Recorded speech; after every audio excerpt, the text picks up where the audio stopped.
this pulling back, this hearing from God, this whole idea of greater fruit in my life is not just internal, but it's also external. Meaning that as I'm inhaling God's presence, I need to be empowered to exhale his will. Are you tracking? So it's not like I just inhale his presence just so like it's fun. No, I'm inhaling his presence so I can actually exhale his will. In other words, that I can be an instrument of light. Jesus says, I am the light of the world. I'm the light of the world. That it's like a city on a hill, okay? As followers of Jesus, we're to be instruments of light.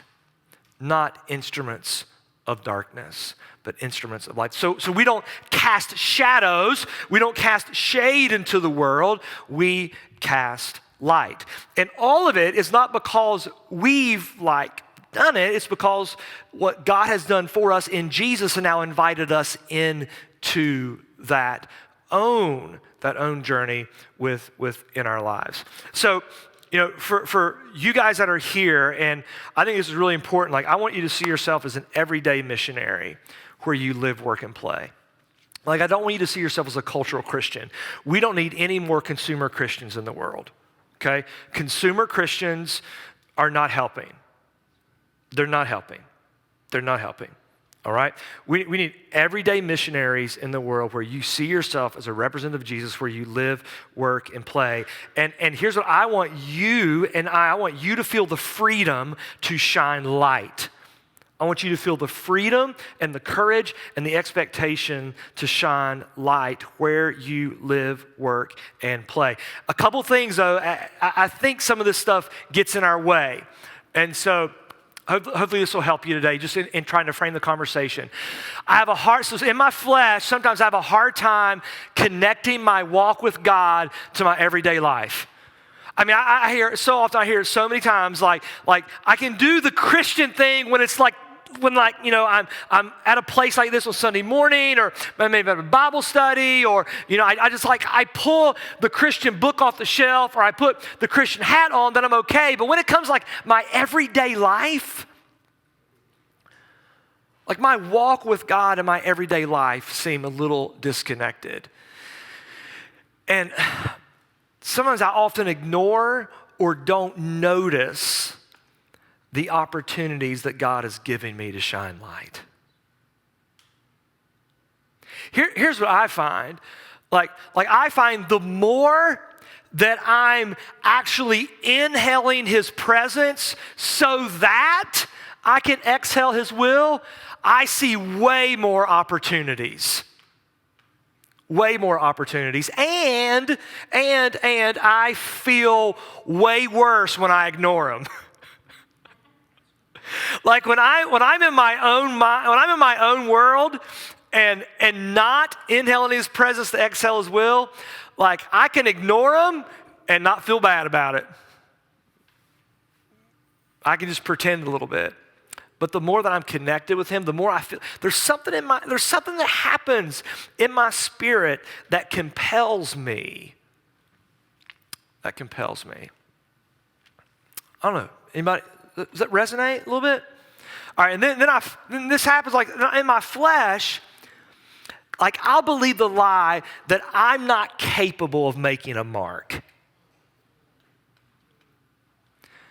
I'd venture to say, some of you all are in the room this morning and you're tempted to believe the lie that your mark doesn't matter. I was with a group in Cincinnati last weekend. We were helping do some life planning stuff, and there was one lady sitting at the front table, and we were looking at some of the key temptation stuff that comes from Luke 4. Jesus is baptized, goes to the wilderness, appetite, ambition, approval, how that manifests in guilt, shame, or fear. I'll never be enough, never have enough, never accomplish enough in my life, and just kind of helping people unlock the thread of temptation in their life. And this lady in front said, I have no value. There's nothing in my life that gives me value.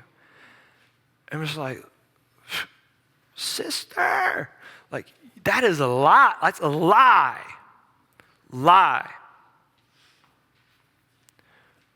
Or I feel insecure about engaging the darkness that I see. I feel insecure about engaging the darkness that I see. Sometimes like we see darkness around us, but then we are like, I don't know what to do with it. And so I just don't do anything with it. I just kind of leave it there, try to pretend it's not there, and just ignore it. I promise, I always come with good intentions to be nice. I'm never trying to be mean, like on purpose. But I mean, like imagine if Jesus just decided to be apathetic about darkness. You know? Like imagine if he was kind of like, oh, I'll just kind of act like it's not there. Like I'm kind of in a world of hurting still. And as a follower of Jesus, I mean, I don't know. It just feels like I can't skirt that. So I got to know how to engage with it. I got to know how to do that. So I think today will be helpful for you. We're going to be in Ephesians chapter 5, looking at verses 6 through 14. As you maybe pull your Bibles up or get ready to read onto the screen, it is easy to pass up these opportunities in our everyday life. But I would just say this, the more that we take, the more we give it a go, the more that we try to engage in the opportunities that God gives us to shine light, the more God shows up. The more he shows up. We're traveling with a group of folks on Sunday nights to do some discipleship stuff, and one of the ladies last week was just saying, you know what? Like I never knew like I could pray. Like, what do you mean? Like, you know, you could like, no, I just never knew like how or like I could or like out loud. And I feel like it's something I should learn to do. And as soon as I said like, Lord, I want to be able to pray for people, like he's giving me so many options to pray for folks out loud. And we're like, that's great. How's that going?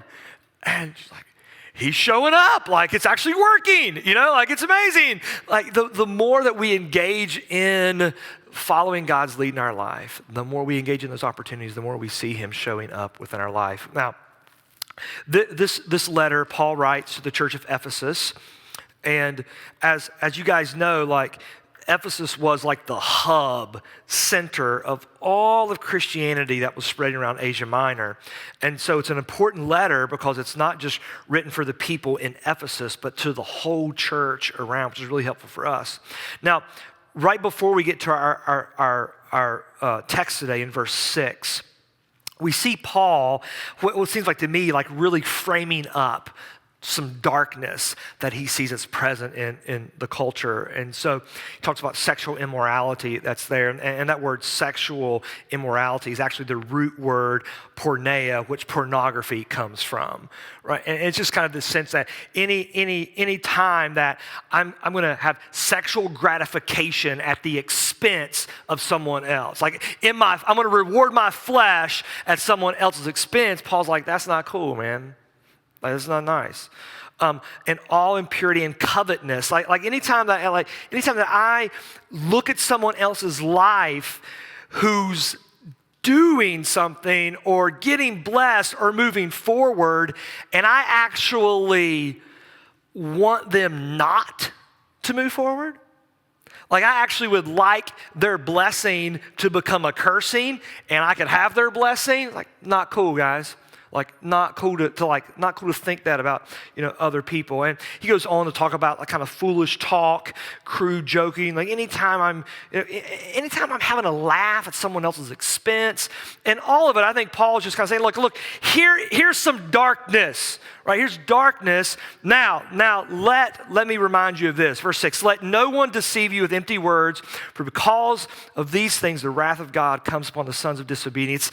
Therefore, do not become partners with them. Like, don't play on team death, okay? Don't play on team death.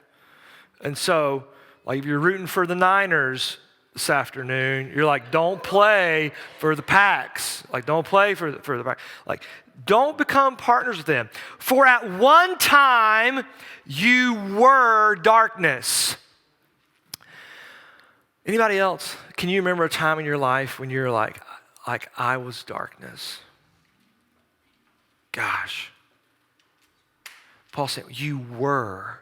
At one time in your life, you were darkness. But now, you are light. So, you were darkness. Jesus, that's the but, light. You were this, but now you're this. You're no longer that. Now you're this. Walk as children of light. Represent who you belong to. Like, it's not cool to carry the last name and not operate like you're part of the family. Like, this is Paul, not me. So don't get mad at me, you get mad at him, right? Like, it's not okay to wear the jersey and play for the other team. That's called being a sellout. All right? For the fruit of light is found in all that is good and right and true. And try to discern. Like, to me, that's so helpful. Like, give it a go. You know, like, what's God saying to you? Well, I don't know. I mean, how's God speak to you? Paul says, try. Just try. Like, just play the game. Try to discern what is pleasing to the Lord. Would Jesus be happy if I did this? Would Jesus go, if I did that? Like, try to discern what is pleasing for the Lord. Take no part in the unfruitful works of darkness, but instead ignore them. No, that's not what I said. But instead expose them. For it is shameful even to speak of the things that they do in secret. But when anything is exposed by the light, it becomes visible. I mean, darkness loves to stay invisible, right? That's why, you know, we don't like to let people in all the way at times in our life because we want to keep some things unseen.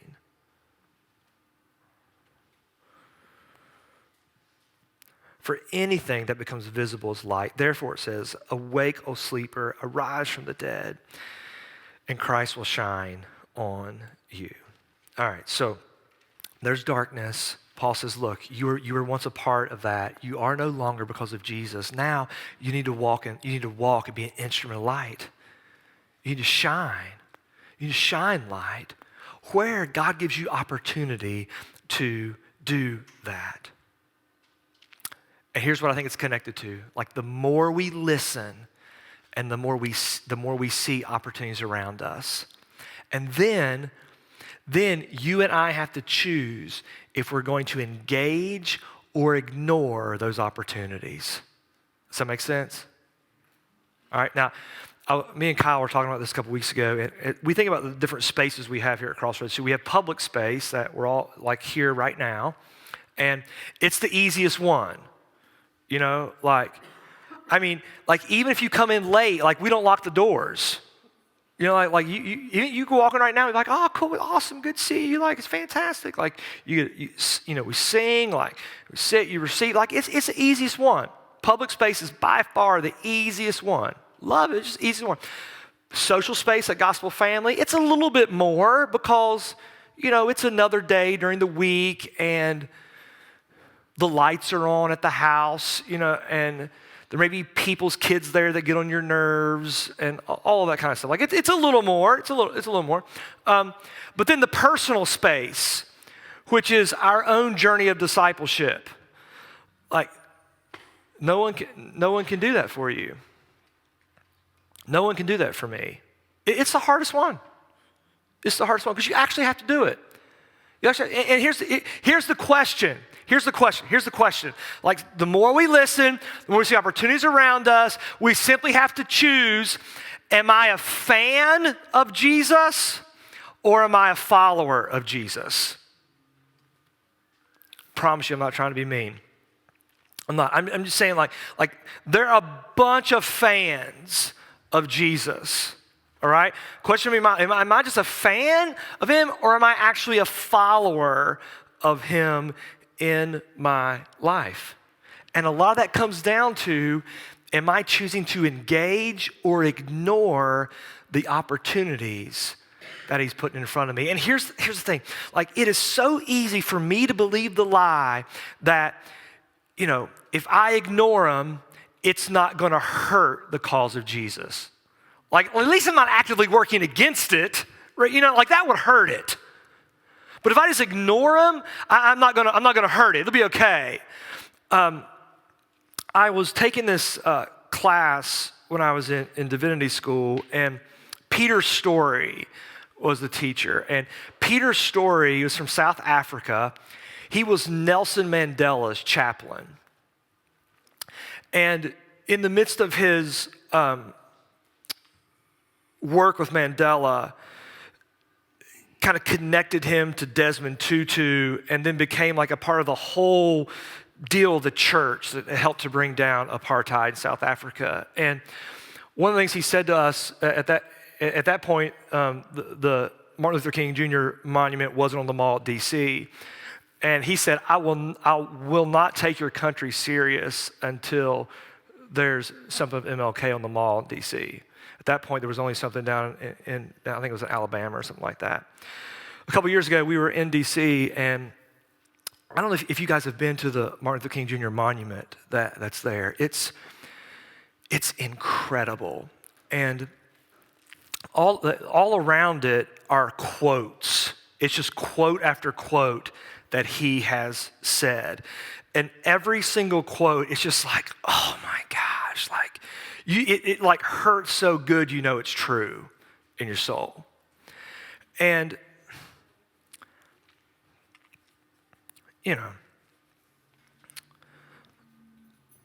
I'm so thankful for the way my eyes are open today, that my grandparents' eyes, and not just time, like, were not open.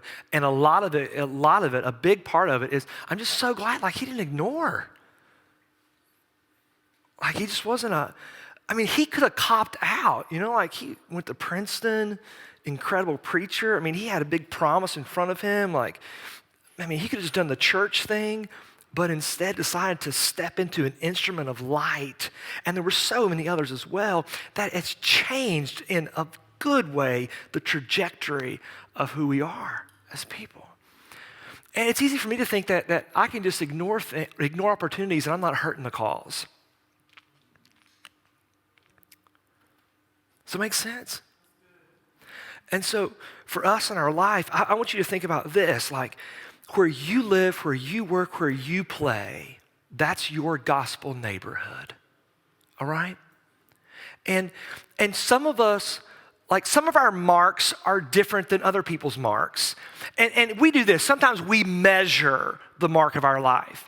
So sometimes you might say, well, you're a pastor, so your mark is a little bit more than my mark as far as the Jesus thing goes. And guys, that's what. And it smells really bad, okay?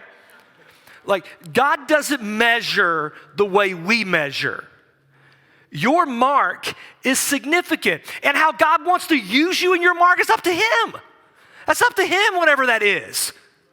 But all that fruit is important within your life. And so where you live, where you work, where you play is where God has you to make a mark within your life. And so I'd love you just to think about the question of, like, where is there darkness where you live, work, and play?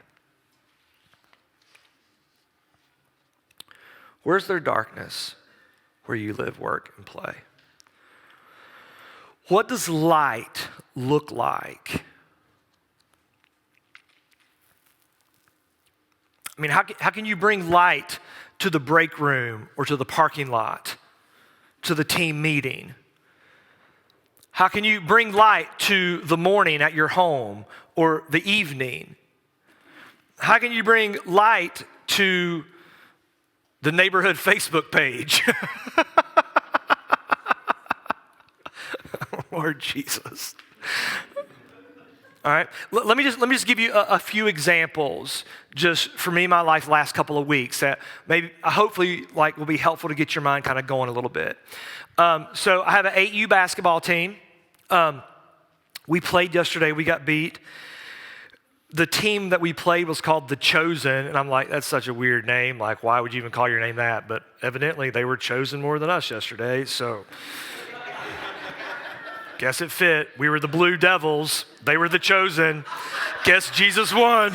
You know, maybe I need to rethink something in my own life. Oh, okay. So they're 8, right? So I care way more than they do. And so we're hanging out in the locker room afterwards, and all the parents are in there and stuff. And, you know, like, in my gospel neighborhood, there's such a mix of, you know, kids that have it like super easy, kids that struggle a little bit, like, and sports seem to like do all of this with it, which I love so much.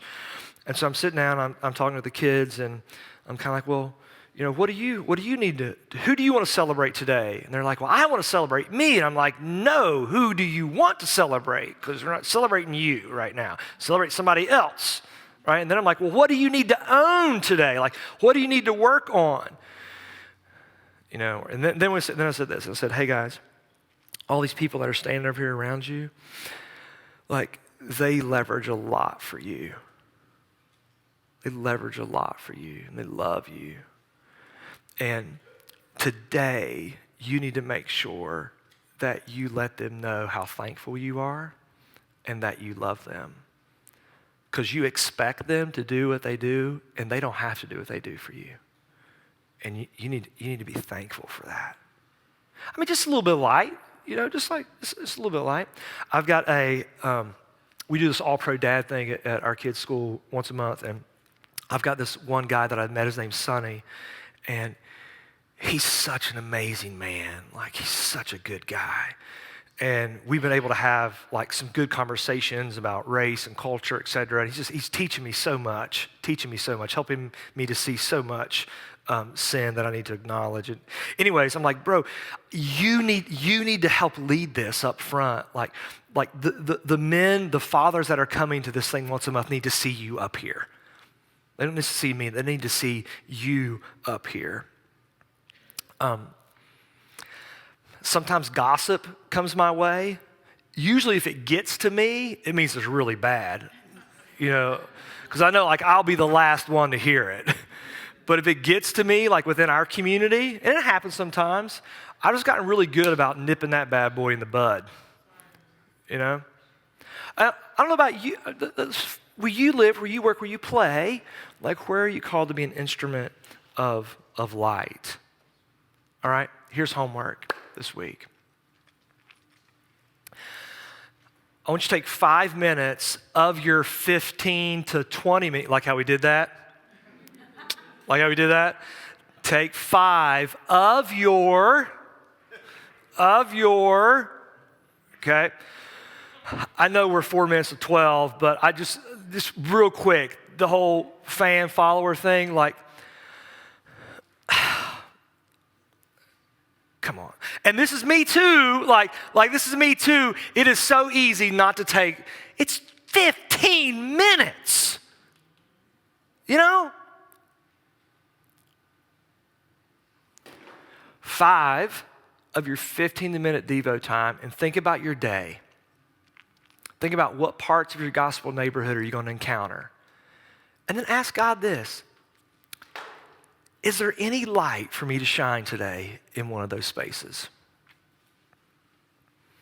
I.e., do I need to tell my wife I'm sorry for being a knucklehead last night? Amen. Okay? Shining light. Okay? Is there any light to shine? 2, will you give me an opportunity to shine? Will you give me an opportunity to shine? And I think if you'll take 5 minutes of your 15-20 and do that, that God will absolutely use you to shine light, to make a mark within your life this week.